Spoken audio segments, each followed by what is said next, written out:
요나서 우리가 너무나 잘 아는 요나서의 말씀 마치 어떤 동화와 같은 그런 내용의 이야기입니다. 요나서의 내용 전체를 다 아시고 아마 요나서 그런 머릿속에 이런 일들 막 다 일어나 기억나실 거예요. 특별히 잠깐 오늘도 언급은 하지만 요나가 물고기 뱃속에 들어갔다 나오는 거 뭐 피노키오도 생각이 나고 뭐 그런 이야기 아주 동화와 같은 이야기죠. 저는 오늘 또 말씀은 준비한 거라 상관없는데 말씀을 같이 읽으면서 1절부터 딱 꽂히는 거예요. 요나가 매우 싫어하고 성내며 야 사람 정말 안 바뀐다. 그런 것 같아요. 이 말씀을 보면서 오늘 권사님도 또 기도해 주셨지만 야 딱 제 생각이 나는 거예요. 사람 성격은 참 안 바뀌는구나. 안 바뀐다. 예수를 믿고 성화되어져야 하는데 참 안 바뀌어요. 예수를 오래 믿어도 뭐 이게 안 바뀌는 것 같아요. 더 안 바뀌 잘 안 바뀌는 것 같아요. 언제쯤 바뀔까? 언제 성화되어지고 예수님 닮은 성품이 나올까 하는 거죠. 요나도 그래요. 요나 우리가 잘 아시는 것처럼 물고기 뱃속에 들어갔다 나왔잖아요. 하나님께서 치신 것도 경험했잖아요. 그래도 불구하고 오늘 말씀해 보면 요나가 매우 싫어하고 성내며 막 짜증이 났다는 거죠. 화도 나고 누구에게? 하나님이 하신 일을 보고 하나님께 난 거예요. 그리고 두 번이나 이야기를 하죠. 차라리 죽는 것이 낫습니다. 뭐 두 번만 그랬나? 더 했을 거예요. 차라리 이러려면 내가 이러려고 여기까지 온 줄 아십니까? 차라리 이러면 내가 죽는 게 낫겠습니다. 하나님을 향하여 따지고 있는 이 요나를 보게 되죠.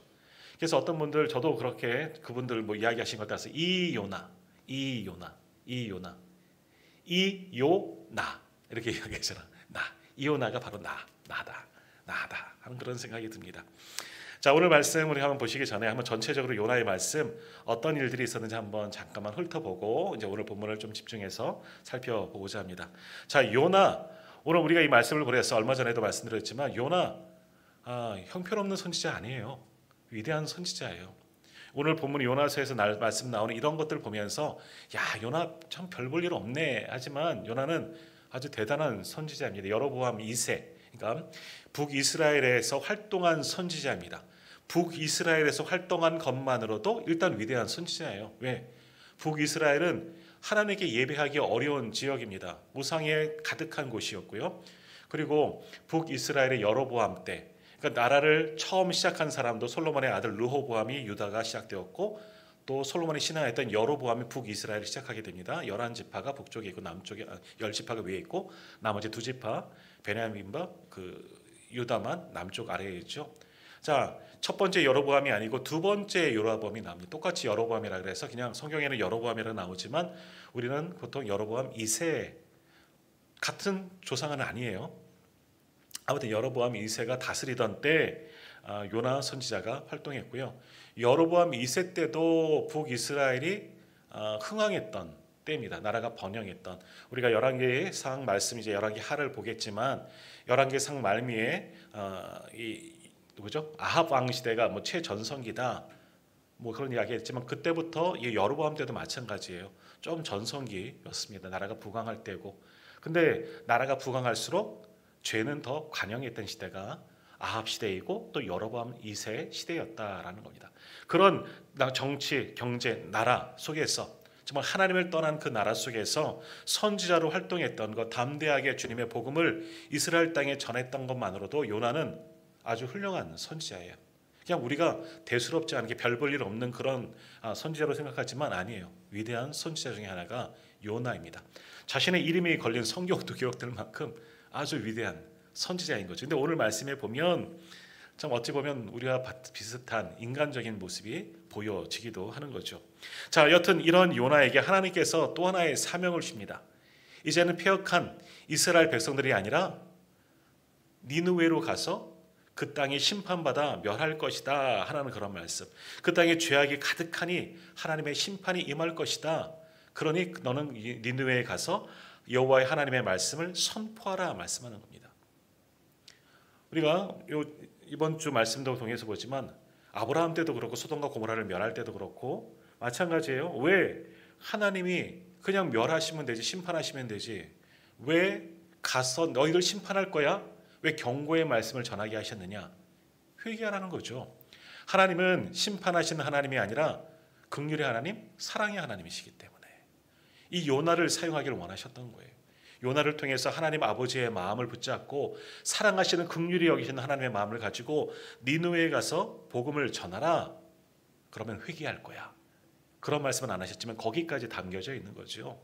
근데 요나는 가기가 싫은 겁니다. 왜? 원수의 나라이기 때문에. 아수르, 북이스라엘 항상 괴롭히는 아수르의 수도이죠. 아수르는 신흥 강대국으로 굉장히 북이스라엘 괴롭히던 북방의 아주 커다란 첫 번째 제국이라고 할 수 있습니다. 굉장히 이스라엘을 곤란하게 만들었고 결국 아수르 때문에 이스라엘이 멸망하게, 북이스라엘이 멸망하게 되죠. 그런 나라입니다. 그러니 그 나라의 수도 니느웨에 가서 복음을 전하는 게 싫었습니다. 하나님의 말씀을 전하는 게 싫었죠. 하나님 그냥 멸망시키지 뭐하러 저를 보내십니까? 그런 마음도 있었을 거예요. 여튼 싫어서 어떡합니까? 니느웨로 가시기 싫어서 다시스로 가는 배를 타기 위해서 욥바로 내려가죠. 그리고 다시스로 가는 배를 타고 갑니다. 다시스는 어디냐면 스페인입니다. 당시 지구 끝이에요. 땅 끝이에요. 사도 바울도 어디까지 복음을 전하기를 원했습니까? 서하나 스페인이에요. 스페인이 당시 지중해권에서는 아직은 신대륙이 아메리카 대륙이 발견되기 전이잖아요. 서쪽 끝, 땅 끝이라는 거예요. 그러니까 아수르로 가려면 동쪽으로 가야 되는데 북동쪽으로 가야 되는데 가기 싫으니까 완전히 반대쪽 스페인까지 가려고 다시스로 가는 그 스페인으로 가는 배를 타고 도망쳤다 하는 거죠. 자, 그런데 어떻게 됩니까? 큰 바람을 하나님께 준비하셔서 바람이 불게 하고 배가 요동치고 난리가 납니다. 모든 사람들이 자신들의 이름을 배에 탄 사람들이 자신들의 신의 이름을 부르고 구해달라고 살려달라고 아우성치는 그런 상황 속에 요나는 어떠죠? 배 밑에 내려가서 자기가 예수님이냐 아주 편안하게 잠을 자고 있습니다. 남들은 죽겠다고 아우성인데 요나는 그것과는 상관없이 가장 배 밑에 깊숙이 왜 하나님께서 못 보시겠지 하는 그런 마음으로 내려갔을 거예요. 그것을 보고 선장이 내려와서 야단을 치죠. 당신은 누구길래 이런 난리통에 여기서 자고 있느냐? 당신도 당신의 신에게 빌어라. 여기 지금 우리 죽겠다 하는 거죠. 결국 요나도 이제 잠을 깨고 나와 보니까 풍랑이 치고 난리가 난 겁니다. 그래서 배에 탄 사람들이 어찌하면 좋을까? 누군가 우리 가운데 죄가 많은 사람이 있을 것이다. 그래서 제비를 뽑는데 누가 뽑혀요? 요나가 뽑히게 된 겁니다. 그래서 당신은 왜 그러느냐? 무슨 일이 있느냐? 이야기를 했죠. 내가 여차여차해서 하나님이 보내셨는데 그거 안 하려고 이렇게 왔다. 당신 때문이구나. 말은 나오지만 그래서 요나가 그때 어떻게 합니까? 제비를 뽑고 사람들은 그렇다고 그를 바다에 던질 수도 없고 요나가 사실은 그랬어요. 나를 들어 바다에 던지라. 내 때문이니까 나만 바다에 던져서 죽으면 이 일이 잠잠하게 될 것이다. 그렇게 이야기를 하죠. 그런데 어떻게 그럴 수 있겠습니까? 심청이를 저기다 던진다 그러지만 그것도 아니잖아요. 같이 있던 사람을 어떻게 바다에 그것도 던질 수가 있느냐. 그래서 열심히 배 한번 살려고 길을 쓰고 배를 움직여 봤지만 도저히 되지 않는 겁니다. 그래서 어쩔 수 없이 요나의 이야기대로 요다를 들어서 바다에 던졌더니 어떻게 되죠? 바다가 잠잠해졌다 하는 겁니다. 하나님이 하셨다 하는 거죠. 자, 마침 그리고 바로 이어지는 그 다음 말씀이 뭐예요? 하나님께서 큰 물고기를 예비하사. 고래 아닙니다. 이거 신대원 신변 시험에 나와요. 1번 고래, 2번 큰 물고기. 유치한 것 같지만 고래 아닙니다. 큰 물고기예요. 물고기를 준비하셔서 어떤 물고기인지 모르겠지만 요나를 삼키게 하시고 요나가 그 물고기 뱃속에 사흘 밤낮을 울부짖으며 기도하는 거죠. 물고기 뱃속이 뭐예요? 피노키오처럼 불 떼고 그런 공간 아니잖아요. 물고기 위에서 산성이 막 그 음식물을 녹이잖아요. 정말 깜깜하고 빛도 없는 그곳에서 사흘 동안 어떻게 살아있는 것도 용하지만 하나님께 살려주셨겠지만 그 안에서 얼마나 요나가 죽을 위기를 만났겠습니까? 죽을 지경일 겁니다. 아니 죽지 못한 게 차라리 죽었으면 하는 마음도 있었을 거예요. 그러나 그 속에서 요나는 하나님께 기도합니다. 하나님의 고난을 주신 것도 감사하면서 그러나 그 속에서 감사의 기도를 드려요. 말씀을 우리가 신학적으로 연구하면 조금 앞뒤가 바뀐 것 같다. 물고기 뱃속에서 나온 이후에 드린 기도 같다라고 표현을 하는데 어쨌든 물고기 뱃속의 성경대로 말하면 요나가 하나님의 크신 섭리를 알고 오히려 하나님께 감사의 기도를 하죠. 회심하고 돌아오는 것처럼 보여집니다. 그래서 사흘 동안 물고기 뱃속에서 있다가 이 물고기가 육지에 요나를 토하게 됩니다. 이제 구원을 받게 된 거죠. 그런 요나에게 하나님께서 또 한 번 말씀하는 겁니다. 이제 니느웨로 가라. 니느웨 가서 복음을 전하라. 복음이 아니죠. 심판의 소식을 전하라는 겁니다. 자, 그래서 니느웨는 이제는 어쩔 수 없는 거예요. 또 어떤 일이 있을지 모르죠. 그래서 니느웨로 가서 복음을 전하는데 어떻게 복음 전합니까? 니느웨는 아주 큰 성읍이라는 거죠. 그래서 3일 동안 다녀야지만 이 니느웨를 전체를 다닐 수 있는데 단 하루만 가서 복음을 전하였다. 40이 지나면 니느웨가 심판받아 무너지게 될 것이다. 심판의 메시지를 선포합니다. 전에도 이런 말씀 드렸는데 두 가지로 보통 이야기합니다. 왜 하루만 갈았을까? 건성건성 빨리빨리 대충 지나갔다가 대다수의 이야기고요. 어떤 분들은 그래요. 3일길이지만 열심을 다해서 하루 만에 다 돌았다는 거죠. 일리도 있는 말씀인 거예요. 어쨌든 3일이나 되는 그 마을을, 그 도시를 하루만 다니면서 복음을 전했습니다. 그러니까 좀 소홀히 여기면서 자신 사명을 받았지만 여튼 별로 좋지는 않은 겁니다. 왜? 그 다음 오늘 이어지는 4장의 말씀을 보면 요나가 불편한 거죠. 그걸 보면 대충 다닌 것으로 그렇게 해석하는 게 더 지배적인 해석이다 할 수가 있는 겁니다. 여튼 요나가 그렇게 하루 동안 니느웨에 하나님의 심판의 메시지를 선포했더니 어떻게 됩니까? 생각외로. 물론 요나는 그러죠. 내가 이럴 줄 알았다고 이야기는 하지만 왕으로부터 모든 사람들, 심지어는 짐승들까지도 굵은 베옷을 입고 죄를 뒤집어쓰고 참여하기 시작합니다. 이럴 동네가 아니거든요. 요나가 아는 이 니느웨 사람들은 그런 사람들이 아닌데 자기가 뭐라고? 내가 심판할 거야. 회개하라 그러지도 않았잖아. 심판할 거야. 하나님이 심판하신데 너희들 죽어. 그랬음에도 불구하고 이들이 다 왕으로부터 모든 사람들이 굵은 베옷을 입고 회개하는 겁니다. 그리고 조서까지 내려서 온 나라에 금식을 공포하죠. 짐승들까지도 아무것도 먹지 않고 함께 금식하는 겁니다. 왜? 살려달라고 그런 거죠. 하나님 잘못했습니다. 자신들의 신도 아닙니다. 자신들이 괴롭게 하는 이스라엘의 신인데 그 신이 멸망한다고 하니 그 신이 두려워서 회개하고 금식하고 하나님께 돌아오는 역사가 일어나게 된 거죠. 하나님께서 뜻을 돌이키셔서 재앙을 내리지 아니하셨다. 이것이 이 앞장까지의 말씀입니다. 3장까지의 말씀이죠. 그러니 뜻을 돌이키지 아니하시니 요나가 어떻게 돼요? 4장 넘어오면서 1절에 매우 싫어하고 성내며. 그러니까 요나의 마음은 어떤 마음이었겠습니까? 지금 니느웨 하나님의 심판의 메시지를, 사실은 이게 복음이에요. 복음을 전하면서도 탐탁치가 않은 거예요. 내가 어쩔 수 없이 물고기 뱃속까지 들어갔다 나가서 이렇게 하고 있지만 솔직히 싫은 겁니다. 복음을 전하기가 좋지 않았다는 거죠. 좋지 않았다는 거예요. 그런데 하나님께서 어쨌든 그런 복음을 전했는데 뜻을 돌이키시니 요나가 정말 마음이 안 드는 겁니다. 그래서 하나님께 뭐라고 이야기합니까? 오늘 말씀에 보면 하나님의 성품, 우리가 잘 아는 하나님의 성품을 여기에도 나오는데요. 2절 중간에 보시면 요나가 이런 말씀하죠. 주께서는 은혜로우시며 자비로우시며 노하기를 더디하시며 인애가 크시사 뜻을 돌이켜 재앙을 내리지 아니하신 하나님인 줄 내가 알았음이니이다.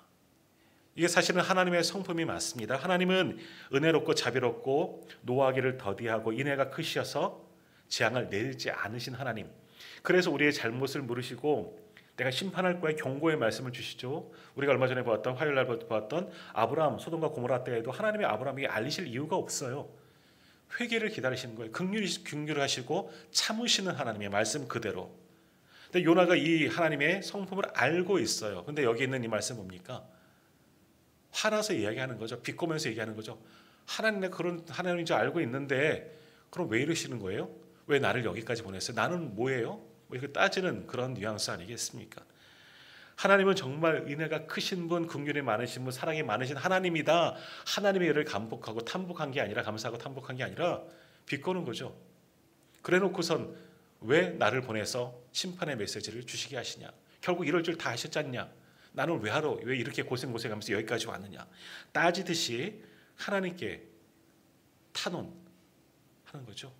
불평을 하는 거죠. 원망과 불평을 이야기하는 거죠. 그러면서 하는 이야기가 뭡니까? 3절 한번 보세요. 여호와여 원하건대 이제 내 생명을 거두어 가소서. 사는 것보다 죽는 것이 내게 나음이니이다. 차라리 내가 죽는 게 낫습니다. 이런 걸 보르니 내가 차라리 죽는 게 낫습니다. 차라리 죽는 게 낫습니다. 물고기 뱃속에서 차라리 죽이시죠. 뭐하러 날 여기를 또 보내셔서 이런 것들을, 이런 참상을 보게 만드셨습니까? 뭐 계속해서 화내는 거죠. 요나의 그 이야기를 듣고 하나님께서 뭐라고 말씀하십니까? 4절에 여호와께서 이르시되 내가 성내는 것이 옳으니 너 왜 화내는 거냐? 너 화내는 것이 정말 맞니? 다시 말하면 너 선지자 맞니? 예언자 맞니? 하는 거죠. 예언자는 뭐예요? 자기의 이야기를 하는 게 아니죠. 하나님이 그 입술에 주신 말씀을 선포하는 자가 선지자이고 예언자인 겁니다. 스피커이죠. 어떤 말도 가감하지 아니하고 하나님의 말씀만을 전하는 사람이 첫째 날 보았나 전파자이고 예언자이고 선지자입니다. 내 생각이 들어가면 안 되는 거죠. 그런데 하나님의 말씀을 전해놓고도 그대로 되지 않으니까 화나서 차라리 내가 죽는 것이 더 낫지 않습니까? 나를 죽여주십시오. 이렇게 따지고 있는 이 요나의 모습을 보게 됩니다. 근데 이야기는 여기서 끝이 아니라 요나가 그래도 성 동쪽으로 조금 나갑니다. 이 니느웨 성이 보이는 동편 언덕에 올라가서 이제 앞으로 정말 니느웨가 어떻게 될 것인가, 이제 40일 정도 지났나 보죠. 지켜보는 겁니다. 지켜볼 때 어떻게 됩니까? 하나님께서 낮에 뜨거운 더위가 있으니까 요나를 위해서 피할 수 있도록 박넝쿨을 이렇게 집에 준비해 놓으셨죠. 갑자기 박넝쿨이 하루 만에 나타나서 머리에 시원하게, 그래서 그 햇빛을 피할 수 있도록 하나님께서 박넝쿨을 준비해 놓으셨습니다. 여유를 누리면서 그늘 아래서 요나가 니느웨 성을 보다가 또 그 밤에 어떻게 됩니까? 또 뜨거운 동풍을 예비하셔서, 그리고 벌레도 준비해 놓으셔서 박넝쿨을 다 갉아먹게 만드셨다는 거죠. 또 화가 난 거죠. 또 괴로워서 박넝쿨이 없어진 것을 보고 또 괴로워서 요나가 또 뭐라 합니까? 8절 보시면 스스로 죽기를, 요나가 혼미하여 스스로 죽기를 구하여 이르되 사는 것보다 죽는 것이 내게 나으니이다. 또 죽겠다는 거죠. 하나님 왜 이랬다 저랬다 하시는 거예요? 나를 갖고 뭐 장난치십니까? 뭐 그러면서 또 나는 차라리 죽는 게 낫겠습니다. 이게 선지자의 모습이라는 거죠. 그때 하나님이 하시는 말씀이 바로 9절에서 11절 말씀입니다. 이게 참 의미가 있는 말씀인데요. 한번 우리 같이 한번 읽도록 합니다. 9절에서 11절까지의 말씀 우리 한번 같이 읽겠습니다. 하나님이 요나에게 이르시되 내가 이 박넝쿨로 말미암아 성내는 것이 어찌 옳으냐 하시니 그가 대답하되 내가 성내어 죽기까지 할지라도 옳으니이다 하니라. 여호와께서 이르시되 내가 수고도 아니하였고 재배도 아니하였고 하룻밤에 났다가 하룻밤에 말라버린 이 박넝쿨을 아꼈거든 하물며 이 큰 성읍 니느웨에는 좌우를 분별하지 못하는 자가 12만여 명이요 가축도 많이 있나니 내가 어찌 아끼지 아니하겠느냐 하시니라. 요나가 또 한번 차라리 내가 성내고 죽는 게 맞다, 자기가 맞다는 거죠.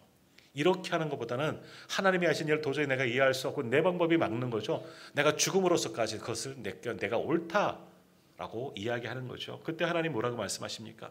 내가 수고도 아니하였고 재배도 아니하였고 하룻밤에 났다가 하룻밤에 사라진 이 박넝쿨을 너는 그렇게 아끼니, 그렇게 너는 그렇게 아꼈다는 거죠. 근데 니느웨를 봐라. 니느웨는 좌우를 분별하지 못하는 자, 정말 하나님을 알지 못한다는 겁니다. 어린 아이들을 이야기하는 것이 아니라 하나님을 알지 못하고 죄 가운데 빠져 있지만 불쌍한 자들 12만 명의 사람들이 그곳에 있고 수많은 가축들도 많이 있는데 내가 그들을 아끼는 것은 당연하지 않니? 박넝쿨도 너는 아끼는데 네가 수고도 아니하고 하룻밤에 났다가 하룻밤에 사라진 이 박넝쿨도 그것 아깝다고 나에게 말하면서 차라리 내가 죽는 게 낫다고 그렇게 항변하는데 나는 어떠니? 그곳에 있는 수십만의 사람들, 가축들, 나는 그들을 아끼는 것 당연한 것 아니니? 요나에게 이런 질문을 합니다. 11절 마지막에 보시면 내가 어찌 아끼지 아니하겠느냐 하시느냐. 어찌 보면 이게 하나님이 요나를 향한 질문이죠. 내가 아끼는 것 당연하지 않겠니? 너는 어떻게 생각하니? 하고 요나에게 반문도 하시는 겁니다. 나는 그들이 니느웨 사람들 물론 죄가 관영하고 죄로 인해서 내가 심판하겠다 이야기하겠지만 회개하고 돌아오니 나는 심판하는 하나님이 아니라 네가 얘기한 대로 은혜롭고 자비롭고 노하기를 더디하는 긍휼이 많으시고 인애가 많으신 하나님이기 때문에 그들을 아끼고 있다는 거죠. 너는 그들을 어떻게 생각하고 있니? 하면서 요나서가 딱 끝나요. 요나가 이후에 어떤 일들이 있는지는 성경에 기록되지 않습니다. 이제 우리는 열린 결론으로 우리에게 주시는 말씀인 겁니다. 자, 요나가 이 하나님의 질문, 나는 그들을 아끼는데 너는 어떻게 생각하니? 요나에게 물으시는 거죠. 요나가 뭐라고 대답했을까요? 만일 이후에 우리가 성경을 한번 기록해 보면 요나가 어떤 모습으로 기록했을까 한번 생각을 한번 해보십시오. 또 이 요나 나에게 하나님께서 나에게도 동일하게 물으신다면 우리는 뭐라고 하나님께 대답할 수 있을까? 이 사건을 쭉 보면서 우리가 잘 아는 사건이잖아요. 하나님의 그 마음을 보면서 내가 만일 요나라면, 이 상황을 다 겪은 요나라면 나는 하나님의 그 질문, 나는 아끼고 있는데 그들이 너무나 불쌍한데 너는 어떻게 생각하니? 라고 나에게 물으시면 우리는 뭐라고 하나님께 답변할 수가 있겠습니까? 사실은 하나님의 이 질문, 나는 그들을 아낀다, 너는 어떻게 생각하니? 이거는요, 너의 모습을 한번 돌아보라는 거죠. 나는 너도 아끼고 있다. 너도 사랑하고 있다. 네가 하나님의 뜻을, 내 뜻을 떠나 도망치고 했지만 나는 너를 아끼고 물고기 뱃속에 들어갔지만 내가 너를 아끼기 때문에 구원하지 않았니? 이런 하나님의 마음도 담겨져 있는 것이지요.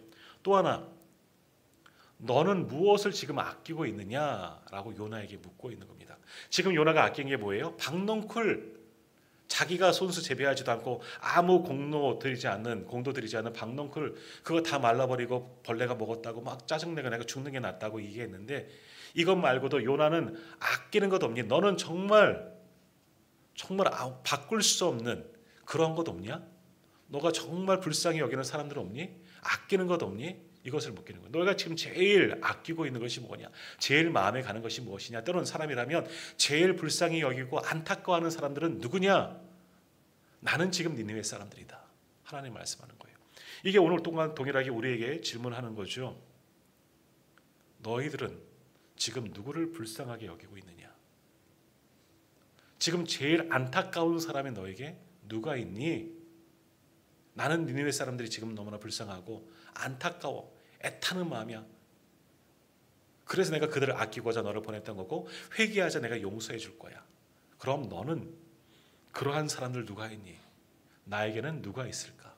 한번 생각해 보시길 바랍니다.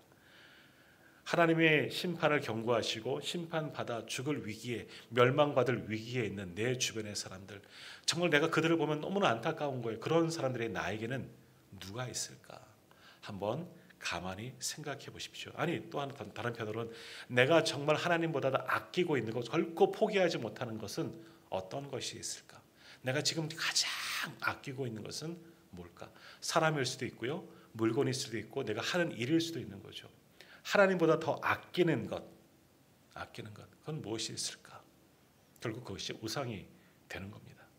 그런 것이라면 놓아야죠. 그리고 정말 하나님의 마음을 가지고 불쌍히 여기는 사람들이 있다면 그들을 주님 앞으로 인도할 수 있어야죠. 그들이 죽는 길에 있다면, 멸망받을 길에 있다면 불쌍히 여기는 하나님의 마음을 우리도 품고 그들을 하나님 앞으로 인도해야 되겠죠. 그것을 우리에게 지금 하나님은 질문하고 계십니다. 자, 그러면 요나는 왜 니느웨 사람들이 그렇게 마음이 없었을까? 박넝쿨보다도 더 못하게 여겼을까? 뭐 잘 아시겠지만 니느웨, 아수르의 수도라고 말씀드렸죠. 니느웨 당시 굉장히 큰 대제국을 이룬, 거의 근동 지방의 첫 번째 제국이라고 할 수 있는 그런 나라이고요. 그 나라가 북이스라엘도 굉장히 괴롭혔고 결국 그 아수르 때문에 북이스라엘도 망했습니다. 근데 이 아수르는요, 공포 정치를 폈습니다. 다른 나라와 싸워서 이기면 그 나라를 아주 잔인하게 탄압하고 다시는 저항하지 못하도록 아주 끔찍하게 징계한 나라, 그런 나라가 이 아수르, 특별히 니느웨라는 겁니다. 기록에 의하면 그런 거예요. 포로를 잡아오면 후환을 없애려고 손마디 하나하나를 다 잘랐대요. 손마디마디도 여기 손 사이를 다 갈라버리는 거죠. 더 이상 저항하지 못하도록, 손에 힘이 없어서 저항하지 못하도록 그렇게 만들었고요. 또 적들, 대적을 잡으면 사람 껍질을 다 벗겨갖고 말라 죽도록 걸어놓고 그랬다는 겁니다. 그렇게 잔인한 지역, 공포를 보여주면서 더 이상 우리한테 덤비지 마라, 대적하지 말라, 이런 것들을 보여줍니다.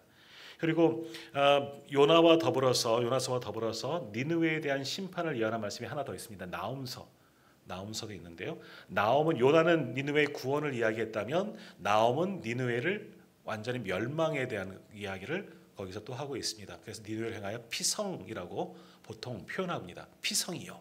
왜 피성인가? 전에 한번 말씀드렸던 것 같은데요. 사람들 얼굴 가죽으로 니느웨 성벽을 덕지덕지 붙였다는 겁니다. 적들을 포로들을 잡아다가 얼굴 가죽을 벗겨서 성벽에다 다 붙여놨다는 거예요. 덤비지 말라는 거예요. 그만큼 피성이고 무서운 성읍이 잔인한 사람들이 니느웨였다는 거죠. 그런 사람들이 내 나라, 내 종족들을 그렇게 했으니 뼈에 사무칠 정도로 요나도 니느웨가 싫은 거예요. 우리도 일본을 싫어하잖아요. 일본에 선교 갔을 때도 목사님 자기가 일본 좋아하는 건 아니에요. 하지만 일본에 있다 보니까 그 사람들을 이해하게는 되더라라는 그런 말씀들을 하더라고요. 민족성이 절대 일본을 용서하지는 못해요. 사실 저는 일본과 아무런 관계도 없잖아요. 제가 집에 받은 적이 더 없고요. 하지만 전통적으로 민족이 한이 서려서 한국 사람들은 일본을 싫어합니다. 조그만 그러면 친일이다 이런 이야기도 많이 하는 거죠. 지금도 그러잖아요. 그런 것처럼 요나도 그런 겁니다. 니느웨라는 나라가 너무너무 싫은 겁니다. 그런 잔인한 우리 민족 이스라엘 민족에게도 그렇게 잔인하게 했던 니느웨, 내가 어떻게 그들의 구원을 전할 수 있느냐?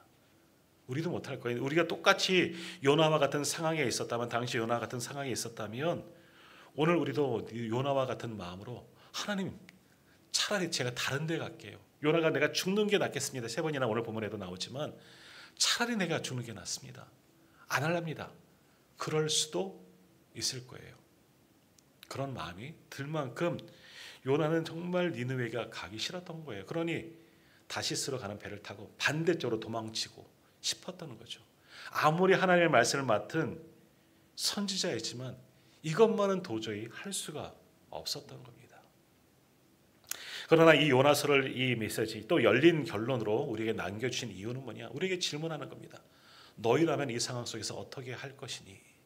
그리고 하나님 아버지의 마음은 어떤가? 우리에게 말씀합니다. 하나님은 비록 이러한 니느웨지만 그들을 향하여 애통하는 마음으로 바라보고 계시다. 요나서를 통해서 보여주고 있습니다. 불붙는 듯한 마음, 긍휼히 여기는 마음, 죄 가운데 죄로 인하여 관영하여서 그들을 죽일 수밖에 멸망시킬 수밖에 없지만 회개하고 돌아오기를 여전히 기다리고 계신 것이 하나님의 마음이다. 보여주셨잖아요. 그들이 왕으로부터 요나의 그 하루 동안의 메시지를 전함을 통해서 듣고 회개하자 하나님은 뜻을 돌이키셨잖아요. 정말 죽어도 싼 그 사람들이지만 하나님은 그러나 회개하자 뜻을 돌이키셔서 회개했구나 이때를 기다리셨는지도 몰라요. 그것을 이 요나서 통해서 우리에게 보여주는 겁니다. 천하보다 모든 것보다 하나님은 생명을 더 귀히 여기신다는 거예요. 한 생명을 너무나도 귀히 여기신다. 하나님의 구원은 모든 사람들에게 열려 있다. 구약만 해도요. 이스라엘 백성들은 자기들만 구원받는 자로 생각했습니다. 모두 다 그래서 이방인이잖아요. 구원받지 못할 이방인. 하나님의 총에 들어오지 못하는 사람들은 구원에 없는 겁니다. 니느웨는 당연한 거고요. 그러나 이 말씀을 통해서 하나님의 구원은 모든 나라와 민족에게 열려 있음을 요나서를 통해서 우리에게 보여주고 있습니다. 복음이 사도 바울 때 초대교회 예루살렘 이후로 복음이 땅 끝까지 예루살렘과 유대와 사마리아 땅 끝까지 증거된 것이 아니라 처음부터 하나님은 모든 사람들을 다 구원하시기를 원하셨다는 거죠. 그것을 요나서를 통해서 우리에게 보여주고 계십니다. 그럼을 통해서 이 말씀을 통해서 열린 결론 뭡니까? 나의 마음을 가지고 너희도 긍휼히 여길 자를 찾아야 하지 않느냐? 나는 아끼는 것이 있다. 니느웨 사람들, 무지한 그 12만 명의 사람들, 그 가축대들도 나는 아끼고 사랑한다. 그들이 돌아오기를 나는 기다리고 있다. 너희도 그러한 마음을 가지고 선교적인 삶을, 복음 전도자의 삶을 살아야 하지 않겠느냐? 오늘 우리에게 지금 하나님은 말씀하고 계십니다. 하나님이 그렇게 사랑하시기 때문에 오늘 우리가 구원받은 거예요. 유대인의 관점에서 보면 우리도 이방인이잖아요. 우리 중심으로 보면 우리 주변에 있는 모든 나라도 이방인이죠. 오랑캐라 그리고 저쪽은 왜구라 그러고 그러잖아요. 하지만 하나님의 관점으로 보면 모두 다 하나님의 자녀들인 거예요. 우리들. 그러니까 우리도 용서하시고 기다리시고 우리로 구원하신 것 아니겠습니까? 그럼을 통해서 오늘 요나서의 말씀을 통해서 아버지 하나님의 마음을 깨닫고 그 마음을 가지고 복음을 위해서 살아갈 수 있는 저와 우리 모든 성도님 되기를 간절히 소망합니다. 조금 전에도 불렀고 이제 잠시 후에 우리가 같이 찬양할 텐데 아버지 당신의 마음이 있는 곳에 라는 그런 찬양의 가사 제가 한번 잠깐 읽어드리겠습니다. 아버지 당신의 마음이 있는 곳에 나의 마음이 있기를 원해요. 아버지 당신의 눈물이 고인 곳에 나의 눈물이 고이기를 원해요. 아버지 당신의 바라보는 영혼에게 나의 두 눈이 향하길 원해요. 아버지 당신이 울고 있는 어두운 땅에 나의 두 발이 향하길 원해요. 이것이 우리가 불렀던 찬양이에요. 나의 마음이 아버지의 마음하라. 내 모든 뜻 아버지의 뜻 될 수 있기를. 나의 온몸이 아버지의 마음하라. 내 모든 삶 당신의 삶 되기를. 하나님의 마음을 가지고 울고 있는 우리를 보시고 불쌍히 여기시는 그 마음을 가지고 우리도 많은 사람들에게 아직 주님을 모르는 사람들에게 주님의 복음을 증거해야 된다. 그 찬양이 바로 우리가 불렀던 이 찬양이라는 겁니다. 아버지의 마음을 가지고 많은 영혼들을 주님 앞으로 인도하는 것, 그것이 우리에게 맡기신 사명이라는 거죠. 하나님은 지금도 영원히 모든 사람이 돌아오길 원하고 계십니다. 그것이 우리 아버지 하나님의 마음입니다. 그 마음을 우리로 한번 느껴보지 않으래?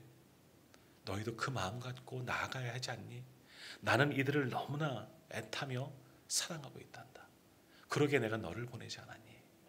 이젠 너희들이 가라. 우리에게 말씀하는 겁니다. 또 다른 불붙은 마음, 정말 심판 앞에 서 있는 그들을 위해서 하나님 우리 한 사람 한 사람을 요나와 같이 부르시고 그곳으로 우리를 파송하길 하나님은 원하십니다. 그러므로 오늘도 우리는 이 요나처럼 가는 것이 아니라 주신 사명을 붙잡고 다른 곳 가지 말고요. 하나님께서 바라보시는 그 사람에게 하나님의 발길이 머무는 바로 그곳에 주의 복음을 들고 가서 아버지 하나님의 마음을 전할 수 있는, 그래서 많은 영혼들을 하나님 품으로 인도할 수 있는 저와 우리 모든 성도님 되기를 간절히 소망합니다. 이 시간 말씀 붙잡고 함께 기도하겠습니다. 하나님